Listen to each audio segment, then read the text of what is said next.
Por isso, olha só, eu sugeri, eu acho que eu vou trazer aqui para nós um primeiro videozinho que nós vamos fazer um react aqui de um grande economista que está se destacando bastante hoje aqui, né, com o seu canal, que é o José Cobori, muitos devem conhecê-lo. E ele trouxe um vídeo muito interessante. Perguntaram para ele, eu vou colocar aqui logo, vocês vão ver, o que ele faria se ele fosse hoje presidente e tivesse, hipoteticamente, todas as possibilidades em suas mãos. Por que eu acho interessante? Eu gostei bastante do vídeo, me identifiquei bastante, porque vocês vão ver logo de cara que, primeiro, se você tiver um plano, um planejamento, uma ideia do que a gente quer, qual é o futuro que a gente quer para o país, a gente consegue colocar isso em prática. Ainda que hipoteticamente, claro, né? Ele vai falando ali de forma hipotética, eu começaria por isso, faria aquilo, mas perceba-se um plano, você percebe um projeto. Ah, mas eu não concordo com isso, eu discordo daquilo. Não tem problema. Projeto é para ser conhecido, debatido e aprimorado, né? Agora, o problema é quando a gente tem um governo como o atual, em que a gente não sabe qual que é o rumo, o que eles querem, para onde querem ir. Já estamos no terceiro ano, né, Rui? Terceiro ano do governo Lula. E olha, nós já falamos isso na última live, não acreditamos que vai ter tempo suficiente para mudar muita coisa do que está acontecendo. Não, né? Não então... o pior, Josema, é que a extrema-direita, os anarcocapitalistas e toda essa gente maluca, eles têm um projeto, é destruir o Estado, né? Eles têm esse projeto. Né? Você vê agora nos Estados Unidos o que está a acontecer. Né? Eles têm esse projeto. E eles cumprem o que prometem normalmente. Né? Por isso, veja bem, nós estamos perdendo, os progressistas estão perdendo para uns idiotas destes. Pois é. Mas olha só, então, inclusive, já vou aproveitar e já colocar essa diferença muito clara, né? Anarcocapitalistas, esses libertários, eles querem o quê? Desconstruir. Eles querem destruir, né? Enquanto que nós queremos construir. A ideia é essa, é você criar, né, usar a criatividade, porque, assim, né, fazer uma revolução, simplesmente passar a régua, né, como a gente diz aqui no Brasil, passa a régua, limpa tudo e começa de novo, né? Ou é muito utópico, ou é muito irrealista, né? Trabalhar com a realidade. Né? E é uma planificação cujo último objetivo é a melhoria das condições de vida dos cidadãos. Não pode ser uma coisa que é a melhoria da condição de vida dos milionários. Né? O que leva a essas tipo de políticas desconstrutivas do Estado. Por isso... É isso. O pessoal está elogiando a camiseta aqui, ó. Deixa eu mostrar então direito essa camiseta aqui, ó. Do PND, né? PND, Ciro Against the Machine. Isso aqui foi da época das bases do PDT lá de Taboão, o pessoal lá que construiu. Grande Heraldo. Grande Heraldo, seja bem-vindo. Grande Heraldo. Ô, Rui, então vamos lá. Vamos ouvir o José Cobori, né? Antes da gente, então, entrar na questão geopolítica, né, que nós vamos debater hoje, daqui a pouco o Thiago está chegando conosco, o Thiago Brum, também de Lisboa, né, Rui? Também diretamente de Lisboa. Antes dele chegar aqui conosco, para a gente poder entrar nessa questão geopolítica, vamos fazer um exercício aqui de imaginação, né? É um exercício que é proposto, então, lá pelo José Cobori, a gente vai comentando aqui rapidinho as colocações dele, sobre o que seria, né, um estado ideal. O pessoal que está chegando também, né, aqui no canal, pode ser que ele nos dê, né, ideias muito interessantes sobre o que poderia ser um estado, né, um estado organizado, um estado devidamente estruturado para fazer com que as coisas realmente funcionem. Eu acho que muitas pessoas estão buscando isso, essa alternativa. 2026 está logo ali. Então, estamos vislumbrando uma eleição que pode não ter o Lula. O Bolsonaro já é certeza que nós não teremos, porque está inelegível, estará preso. Então, nisso, podem surgir oportunidades para novos nomes. E por que não? O Ciro, embora o Ciro Gomes esteja dizendo, né, que a última eleição foi muito dura, que ele não pretende mais se candidatar, mas está havendo uma nova janela de oportunidade. As pesquisas têm mostrado essa possibilidade, né? E não custa nada a gente sonhar, né? A gente ter o dever da esperança de que as coisas possam mudar. E antes de prosseguir com este vídeo, curta e compartilhe esse corte e venha participar conosco todos os domingos às 19 horas do Conexão Progressista. Participem do bate-papo ao vivo conosco e vamos levar o PND para as pessoas que querem um Brasil melhor. Então vamos lá, vou compartilhar a tela aqui do vídeo e aí vamos assistir então todos juntos as ideias do Cobori. Professor Cobori, um raciocínio hipotético. O senhor é o presidente do Brasil.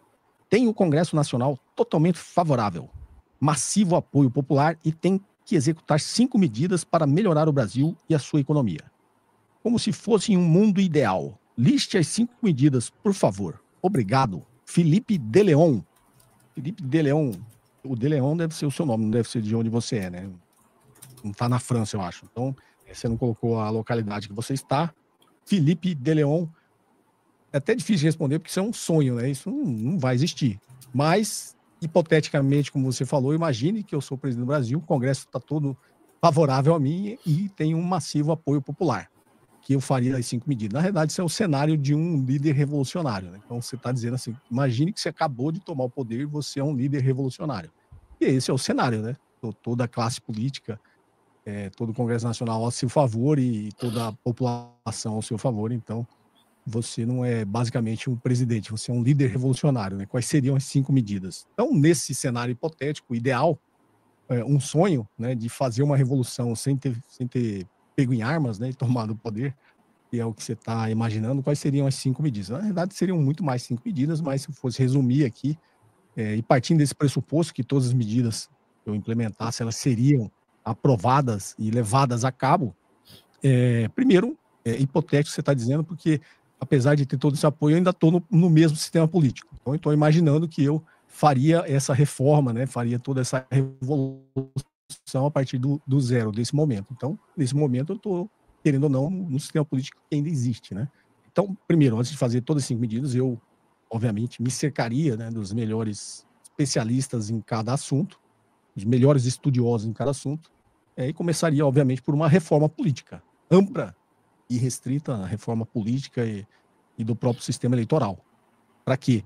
Para que a gente não mudasse nesse sistema atual que você estaria assumindo, mudasse, deixaria de ser uma democracia burguesa, seria uma democracia mais direta e participativa, com uma representatividade maior do povo, né? Porque a democracia burguesa que a gente vive hoje é poder econômico, tem o poder político, então você pegar no Congresso ali, quem está sendo representado ali é a elite econômica do país.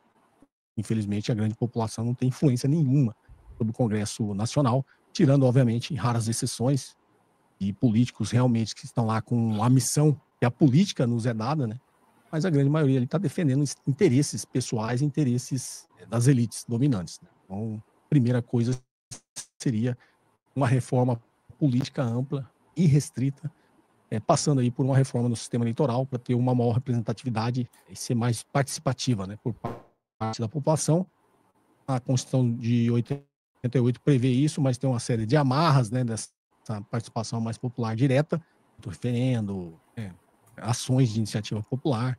Eu tiraria nessa reforma, essas amarras, para que a população tivesse uma participação melhor e fosse melhor representada. Ou seja, eu acabaria com a democracia burguesa e criaria uma democracia mais direta, a participação popular, ok?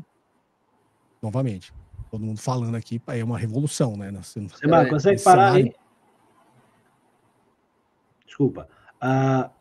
Veja bem, falar. Ele identifica logo que um dos principais problemas do Brasil, e aquilo que a gente já debateu nos primeiros programas que a gente fez, que era realmente os problemas do legislativo, do executivo e do judiciário, né? Portanto, existe um problema da Constituição brasileira e do modelo arquitetado que resultou do início da Constituinte do Brasil, que, de facto, a maneira como está, o Brasil está muito condicionado para ter políticas. Eu acho que uma democracia muito representativa não é possível ser-la com um presidente, em que um presidente tem supostamente poderes muito absolutistas, não é? Eu acho que está por provar qual é que é o país que tem apenas, em que o presidente é o executor da política que tenha um bom desempenho a nível social, ou seja, que a população tenha boas condições de vida. Está por provar. Os países onde as coisas estão melhores no mundo são países essencialmente com parlamentos a terem o poder. E por isso eu acho que o modelo, eu não estou a dizer que eu estou defendendo aqui um modelo parlamentarista puro, nem nada disso, mas assim como está, realmente não vejo grande solução. Por isso ele identifica logo, esse é um problema que os outros todos acabam um pouco por resultar do problema deste problema inicial, que é um modelo político, um sistema político que tem demasiados problemas. Eu acho muito interessante que ele começou também por onde eu acho que eu começaria, né? Que é uma reforma política, isso é fato, né? Ele só não detalha muito bem, né? Eu acho que o vídeo dele, depois ele vai avançar, ele não vai detalhar exatamente o que seria essa reforma política, né? Se seria isso, por exemplo, que você falou, por exemplo, mudar o sistema para um sistema parlamentarista ou semipresidencialista, que inclusive é um assunto que tem sido debatido aqui, né?